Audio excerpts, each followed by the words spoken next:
Welcome, my seekers, where you seek. By seeking, you find. When you find it, you stop seeking. Therefore, you're done. You're done not in a good way, in a bad way. So you always have to be seeking. Always. When you think you found it, you got to keep on seeking. So today we're going to tackle the kingdom of heaven versus the kingdom of this world. Now you hear that. Jesus says that all the time. So a lot of people don't know what it is. They think it's like some sort of kingdom up in heaven, like you're going to die and go there. But that's not what Jesus actually said in the four Gospels. If you read it really carefully, he says that the kingdom of heaven is at hand, like right here. This is at hand. I can grab it. It's at hand. It's not somewhere else. It's at hand.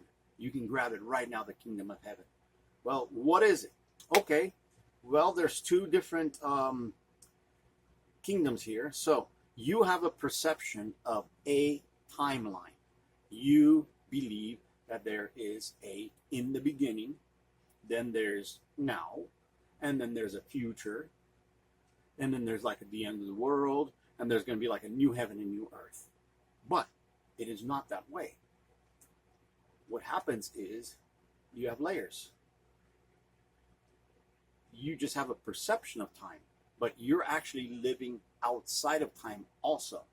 So just like you heard stuff in the Bible that says, God to God, yesterday is today, as forever, and boom, like that. Well, that's how it is. So what happens is the kingdom of heaven starts off in Genesis 1:1, and then it gets paused at Genesis 2:4.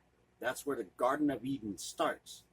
And now the Garden of Eden is from Genesis 2:4 until now and in the future. That's where we're at. We're actually living in the Garden of Eden. In the Garden of Eden and the ramifications of it. Because remember, from the Garden of Eden, somebody told you that, oh, from now on, you will go and toil the land for money by sweating. And a bunch of crap's going to come up because you're not happy. So, what's happening is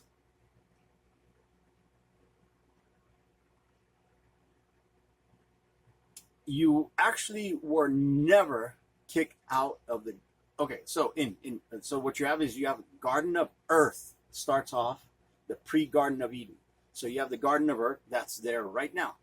So then you have this other entity that came and hijacked this Garden of Earth and made this Garden of Eden.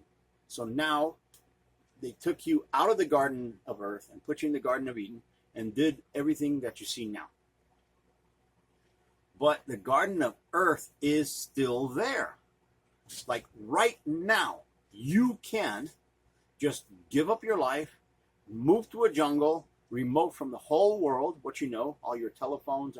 You could climb on the trees, eat the fruit, and you can go about your business. You never have any tangents to working, not toiling land, because the trees are growing by themselves. You don't have to grow them. The papaya trees, they grow by themselves. The banana trees, they grow by themselves. All that stuff grow by themselves in the where it's green and luscious and it's full. So if you were to move there, you would have no idea that you are a sinner. You would not even know. You'd basically get born, you would live in the jungle, and you would die without knowing anything. And you would be living exactly how the Creator wanted you to live. Just like in Genesis 1:2-3. Because it says, go eat the fruits of the trees. The fruits of the trees will be meat for you, and the herbs of the ground will be meat for you. That's it. And then go forth and multiply. That's the whole idea behind everything. But see, an entity came and hijacked and said, no, we're going to make something a little different. And you know how I know that it's bogus? Because it says right in Genesis 2, verse 12, talking about where the Garden of Eden was set up. And it says,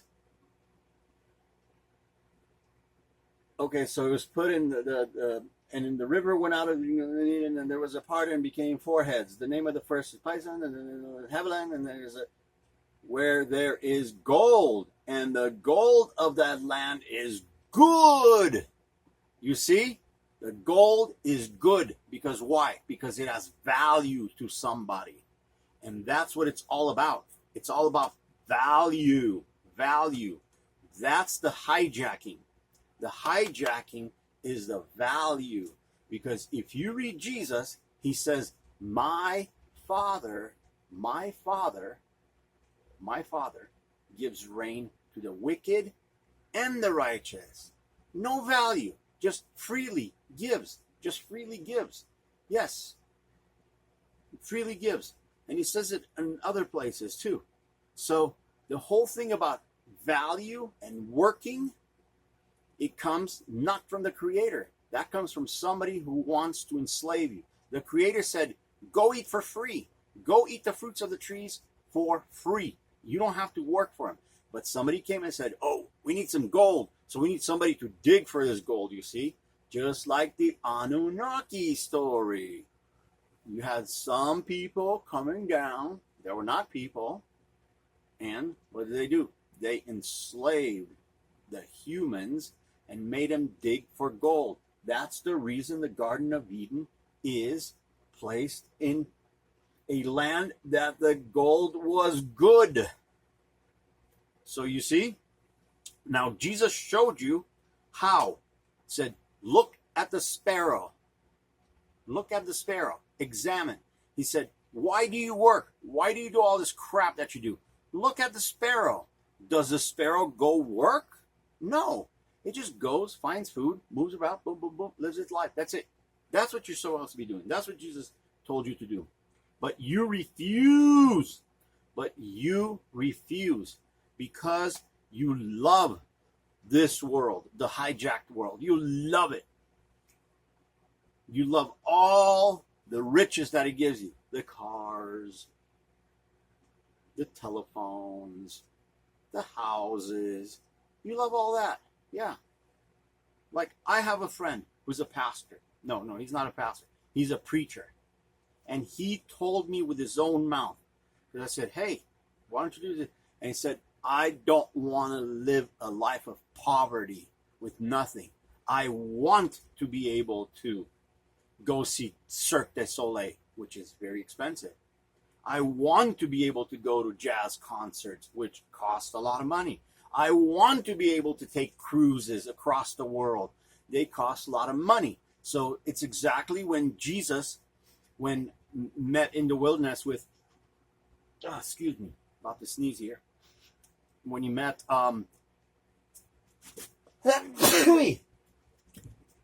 when Jesus met Satan in the wilderness, when he was tempted, what did Satan say? Hey, I can give you all the riches of this world that you can see. I can place it at your feet. And side note, the Christians are going to tell you, oh, that was a trick because only God can give you. Bull crap. Satan owns this world. Everything. It's his. This is his house. Jesus has no jurisdiction on this world, the garden world, the Garden of Eden world, because that belongs to Satan. He set it up, and he was going to give this world to Jesus, but he said, screw that. I don't want it. So it's all up to you. It's all up to you. You can either live in the Garden of Eden or you can live in the Garden of Earth. Which one do you prefer? That's up to you.